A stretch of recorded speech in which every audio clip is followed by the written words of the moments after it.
So another Thanksgiving has come and gone. Hard to believe. It's happened so quick. There's this big build up to the coming of the holidays. I always get really anxious because I know my cooler weather is coming, or that I'm going to get away to get some of it. And this year was not disappointing, thank goodness. But there is a bit of a build up, and then there's some stress, especially if you're traveling. If you traveled, or if you drove anywhere like I did, it's getting more and more difficult to do those things. But what was really great about this year was that the trees on my drive to the Carolinas had not gotten such a snap of cold that it knocked them all off. They were still, a lot of them in their prime color, that deciduous color that comes in the fall, where they turn that beautiful golden red. All the trees in the Carolinas and Georgia, places like that. And everything looked really beautiful, and the weather for me was just right. So it was a wonderful, wonderful time. And especially in my family member's yard, there was a Japanese maple that they have that for some reason was at its peak. It was the best I'd ever seen it. It was just full of color, and it looked so gorgeous that I had to sit and paint it. But it was just at that peak moment, that peak beauty, where in the midst of a woods that were already kind of looking more wintry, that pop of that red gold in their yard, in my family member's yard, was just it was so gorgeous. And even though I'm sharing with you some of those images today and my depiction of it, which I'm going to share, I don't think it could do it justice how gorgeous it really was in person. But as artists, we are compelled to try to capture these things, and that's what I tried to do for this time. So we got to get away and go to our family's home up in the Carolinas, like we do most years now. And while I was there, this is the results of the work that I did on this amazingly beautiful Japanese maple that my cousin has in her backyard. I did this within an hour. I'm fairly happy with the results, considering the fact I had so little time. I didn't want to spend too much time away from family, and it was fairly chilly. It was probably in the mid to low 60s, mid 50s to low 60s, I think, at the time when I did it. So it was a bit nippy, but I'm glad I got a chance to sit down and spend some time with this beautiful tree and at least honor it. And then I of course grabbed some leaves and took the time to do this later on when I was inside and it was a little warmer. I actually have some leaves that I brought, but they're losing their color. They've started losing their color right away. But I think I could maybe try to pick some of them. You'll see this is actually the leaf that I did here, but you'll see how much different. I mean, obviously it's just a depiction of it, but it's quite different now. And so I might try to do a couple more of these just because they're so pretty, and it's nice to actually see something in more detail. So that's something I'm playing around with. I'm gonna have to choose from one of these. I've actually thought about just doing one or two. I'm not quite sure just yet. So we'll see what happens here. But actually on camera, from what I'm seeing, the colors of these leaves look a lot better than what they look like in real life. But that's kind of what I'm thinking about. And I might even, spend some time doing that today and showing you what I did there. And then I did a couple other things quickly. This was just their backyard at a different time when the shadows were getting a little long. And this is a little sloppy. Again, I was rushing. And then on Thanksgiving morning itself, they had this beautiful begonia sitting on the back porch. And again, just trying to capture something really quickly, I sat down and did this, even though it's a little sloppy. And I kept losing. There was a spot here. Now, granted, this is that mixed media paper by Strathmore. That it's not technically watercolor paper. It just does really well with lots of different types of media. And there was a spot here. I had a really hard time that once it got overly saturated, the paper was overly saturated, it didn't want to hold the color and it kept lifting. So I tried to let it dry and then hit it with a bit more color. But it's nice in a way because it looks loose. It doesn't look too accurate, but I think it's maybe on the verge of muddiness in a couple of spots, but it's fine. It's sketchbook play. This is where we play and learn. And it's also a place, where when you are someplace and you have a moment to sit down and slow down and just allow yourself to be calm and present with your subject, I think it's really healing. It's very soothing. And sometimes holidays can be a bit stressful, as you all know. Luckily, I was not stressed at all. It's just that my family, there's enough of us that when we get together, it's very comfortable to just step away for a few minutes and have a few minutes to yourself. And I love being able to get out back and just sit down and just enjoy nature for a few minutes on their beautiful back porch. So something I look forward to every year. I did do one more, at least I got started on something, this tree, but it dropped even further. I think that day it started getting into the 40s and high 30s, and it was super cold. And then also my paper, the way that the light all of a sudden came through the trees and was hitting the paper, and which was reflecting back into my eyes, and that made my eyes contract. So it's basically like when you go to the eye doctor and you get your eyes dilated, or when they're not dilated, when they close up.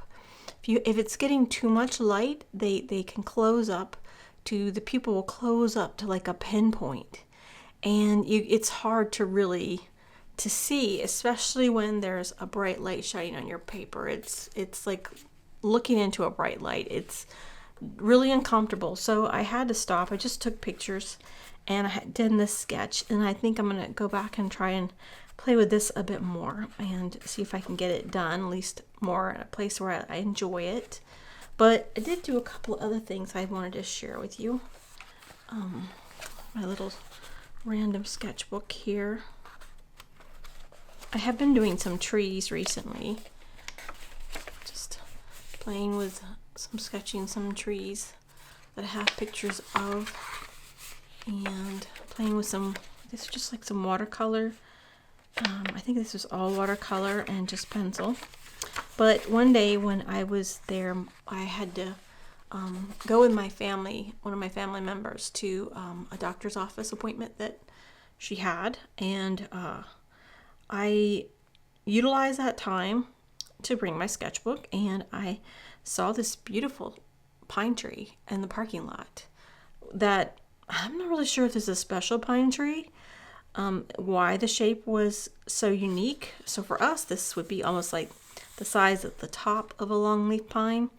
I'm not sure what type of pine this is, but it almost looks like what we call a witch's broom at the top of some of the trees, the bigger trees. But this tree was not really big. It was just so full and just packed with all kinds of gorgeous pine cones, and it was really quite striking. And so I just waited on her very patiently and sat on the curb. Although I'm probably sure that a few people thought, what is that woman doing? But this is my results, and yeah, it's a memory, right? It's a memory. So I did that on 11/26/24, just in graphite, because that's all I had with me at that moment. And I didn't want to make it too complicated because I really didn't know how long she would take. But it worked out perfectly fine. I was happily distracted, just being very meditative and, you know, enjoying my creative moments in the outside, enjoying my creative moments outside, just studying this tree.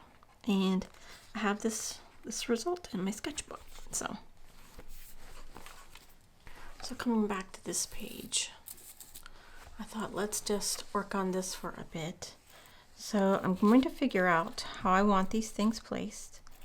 Then I'm going to sketch them out. Now the question is, will I cheat or not? Because sometimes I would cheat a little bit with leaf studies. Now these leaves have shrunken a bit. So what I might do is just kind of make some marks.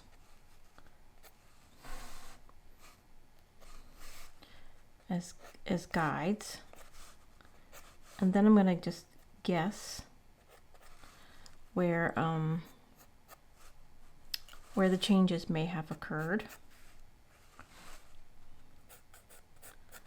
Now I'm just doing this as a shortcut. Now, if you're trying to study spatial relationships, you know, I don't recommend doing that unless you just feel like you need a little helping hand. And sometimes I just do it as a shortcut because I've already studied how to see spatially enough to satisfy my own feelings on whether or not my skills are where I want them to be. So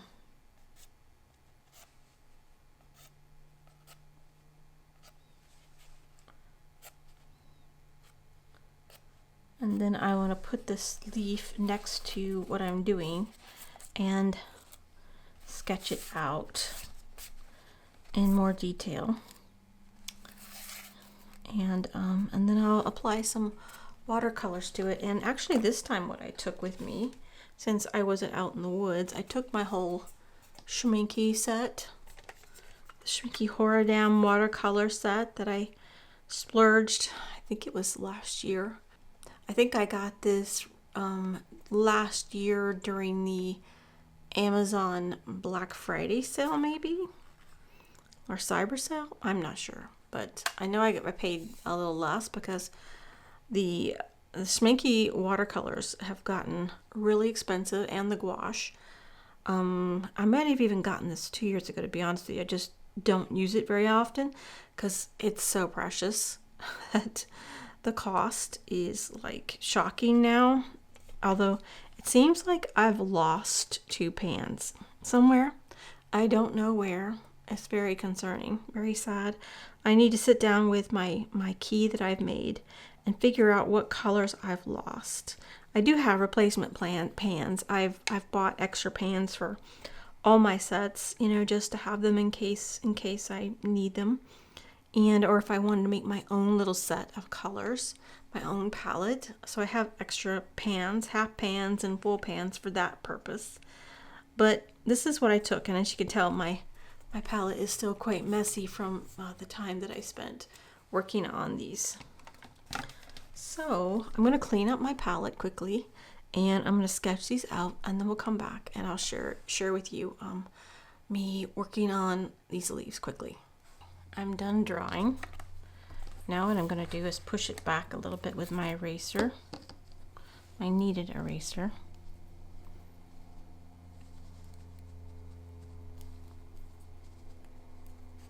Probably hearing some plane sounds. It seems like the airport that we have nearby has decided that all the little planes are going to buzz my area. I'm beginning to think it's on purpose. It's not. I'm teasing, obviously. But I'm like, why do I hear so many of these little planes going around and around? I know they have a training program over there, but I'm like, why can't they go? There's a lake not too, like, next to their airport, and I'm like, why can't they fly over the lake. I mean, not that I want to disturb the birds, but so I'm just knocking back some of these darkest points. Let's just be using them as guidelines. Now, already my paper's a bit dirty, just from little accidents happening when I was painting outside. So this is that one, and this one here is this one. So that's basically what I did. So I'm not going to make this overly complicated and detailed.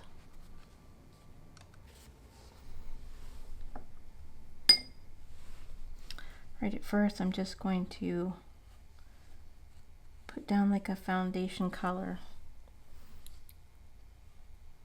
And like I said, this one here probably needs to be touched up, and I'll do that at some point too, but not right now. There's more details that I want to add to it. I'm fairly happy with it though. So we'll just start this one here. I don't want to take up too much time with doing a demo. Right now I'm just putting down a layer of water so that everything can flow easily. And I'm doing something like this color, and it actually is more yellowish than red. If you can't tell that, that's what it is. But of course, like I said, it's lost its color a bit. So I'm going to try to depict that with, I'm going straight with ochre, maybe a touch of magenta.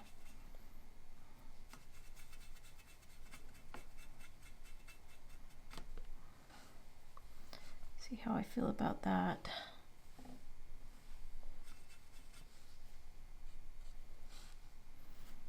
I feel fairly good about it.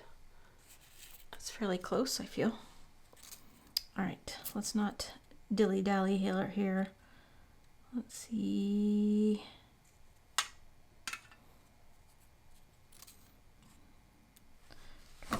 Remember which side of the leaf. I think this is the top. Certainly is the way I drew it, so.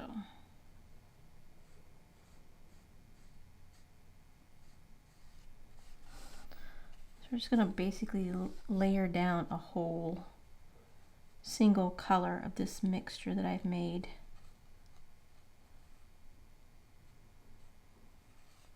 Being cautious at the edges, and that's where I made sure that my water did not expand outside of, because I didn't want it to have bleeding. Now I could have done that, but then you would have to obviously make sure that you dried in between. But right now I'm doing exactly what I did here. Even though, look, you can see some bleeding from another page. Let's come on here. This is the problem. It's just like sketching outside with books. It's really hard to keep everything pretty when you're sketching outside, because it easily can have all kinds of accidents, happy and not so happy. They are just a part of sketching outside in your sketchbook, or actually in anything you have. If you're doing oils, you could very easily have a panel get blown off by wind. That's happened to me before. Get a bunch of sand in your painting. Also has happened to me. Or it'll rain. Now with oils, it doesn't matter, but if you're out with watercolors, you need to get out of the rain as soon as possible, or everything will just be ruined, irregardless of your agenda. whether you welcome it or not. It's a little, with just straight up watercolors without any gouache or anything, it can get messy. Even with gouache, unless you have something like acrylic gouache, even that can get messy. Even this has got a spot here I don't like, right there. It started to get away from me, from my initial water that I put down. So I love that color. I love that initial color, even though right now it's still too bright. Need more of my magenta, but I want to be careful because I don't want it to be red. I want it to be more of this burnt auburn or umber sort of a color here. Already the paper is buckling.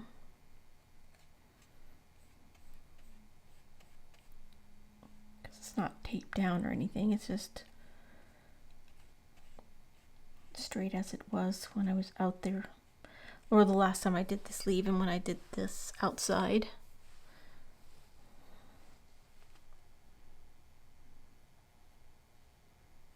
On these edges I'm being very cautious because there's a bit of detail that I want to capture that makes it look more unique. Now that's a little bit closer to what I want. Now granted, you have to realize this is, like I said, it's not true to the color anymore, so I'm trying to approximate what I had before.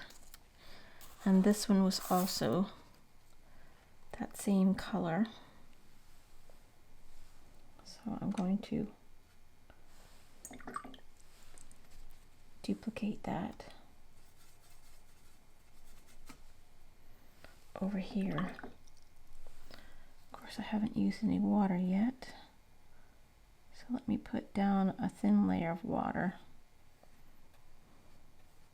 Now I've got more detailed leaf drawings, neat leaf studies in watercolor. I think it's a combination of watercolor and walnut oil, or walnut drawing ink in an older video, because I did a very, very detailed study, more of a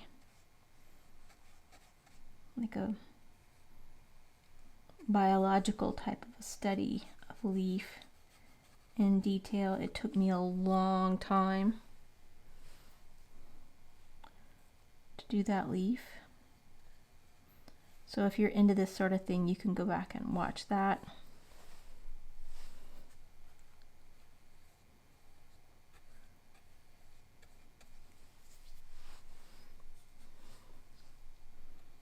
So I'm just going to lay down some of this color again. Let it go where I've put the water.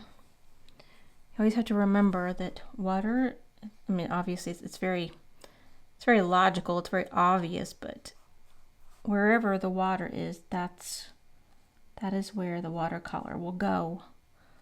Watercolor utilizes water as its vehicle, unless you're doing something like dry brush, right, where you have very, very little bit of water on your brush. It's just more damp, and you just use a less of amount of watercolor, and that's the dry brush method.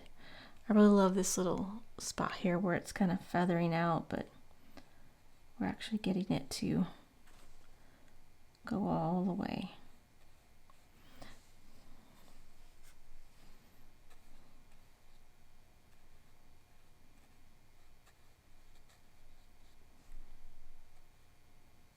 I could even get out a tinier brush because there's a little serrated edge on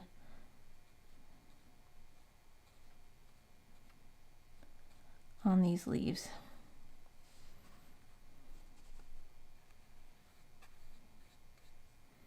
But I'm just shooting from the hip here.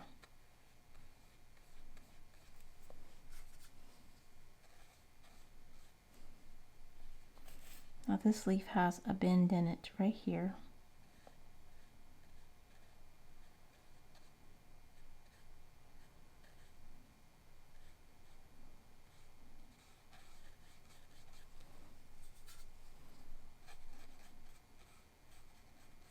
And then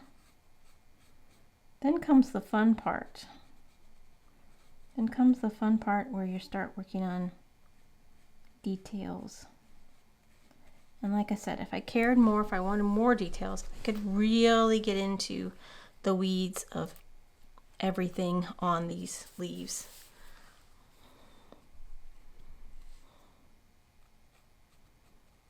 Leaves can become almost like a meditation. You can get so focused and get so quiet and just be very much present in all these tiny details. So let's see, I feel like I need a tiny brush.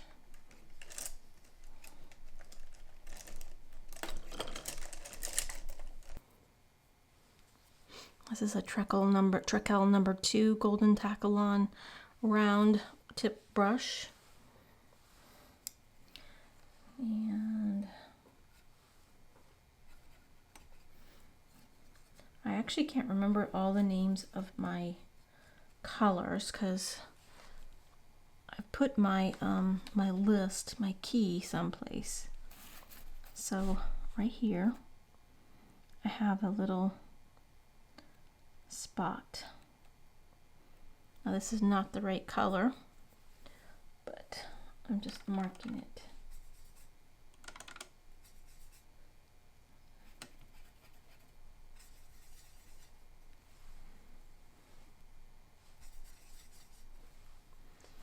Just using a little bit of, I think it's like a burnt sienna and lamp black, I think.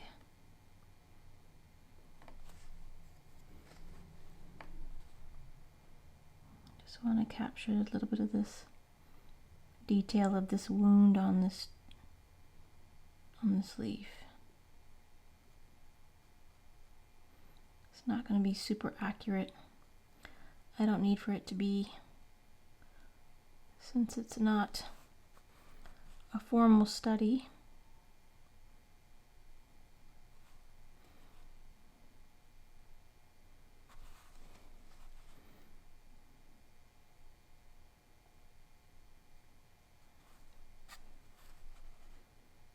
Just using that color to just give me a little details.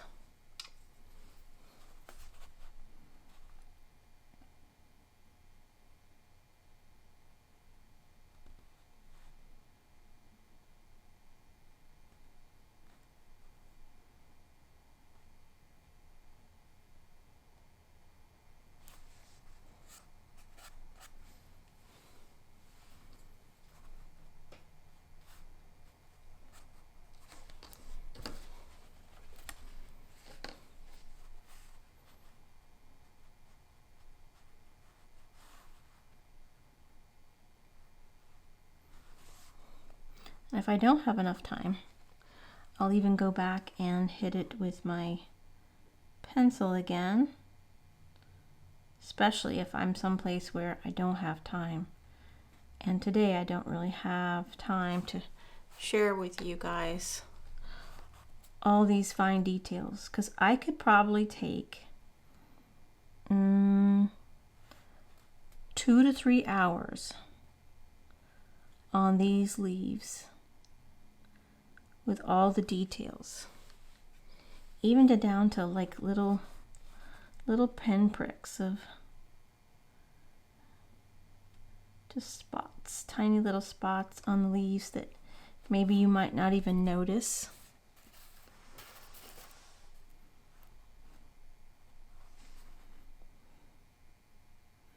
And then some of the work on the veining.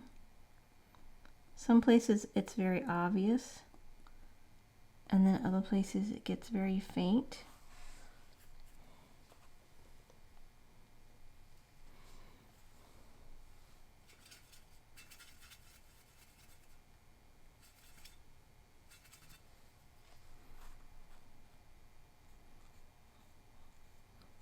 And still I feel like my colors are not as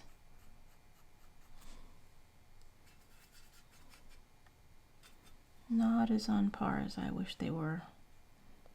But you constantly tweak. And you start adding layers and details.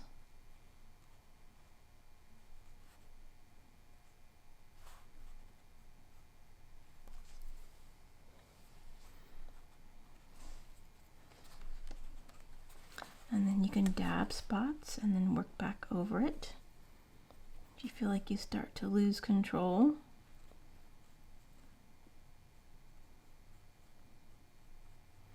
But all these little variations of colors and adjustments in the values, edges that are very present, very obvious, and sharp, and edges that kind of fade away.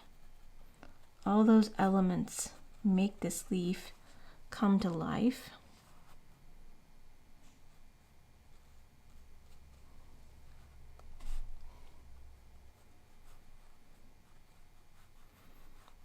On top of just giving you a peaceful creative time. One thing I've actually thought about doing when I was reviewing all my videos from my time away, and when I was specifically videotaping this Japanese maple, was all around the bottom of the tree, which actually I did not really capture here.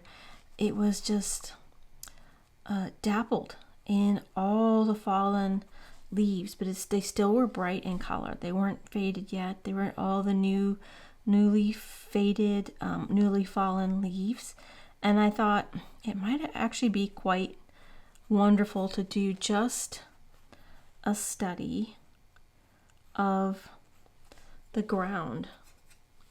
You know, the ground of the dirt and all the various detritus, and there was a bit of moss on the ground.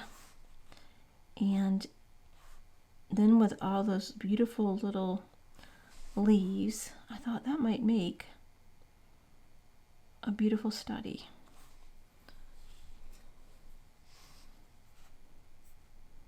So that's something I'm considering. There is so little time for all the things I think about and all the things I have an idea for. And that's the good thing about having a sketchbook, is that you obviously can capture some of those thoughts and possibly work on them later. Or sometimes just doing them in the sketchbook gets you a little bit past your need to try to work on something. Or it could spawn you to inspire you to do something more complex. So this is about as far as I'm going to go on this leaf. I think what I'm going to do is I'm probably going to maybe work on this a little bit further and show you the results later, because there isn't enough time to sit here for the hours that it would take. And not that I'm going to spend hours on this, but I do want to get in a few of the details that I think are really important at this stage. One thing being this stem. The stem really kind of makes it. And then another thing that helps is, of course, your shadows. And you can't really see, I did draw a little bit of a shadow here.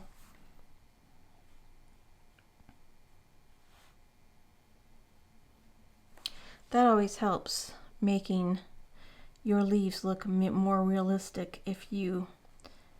Now you can't keep moving around when you're doing this. You want to like pick a place where you're going to do it. Like where I did this was in a different place, where now this other leaves that I'm doing are here at home, and the lighting is different. But I think it still works from what it looks like I've got my results on. So I'm going to want to do some more shadows.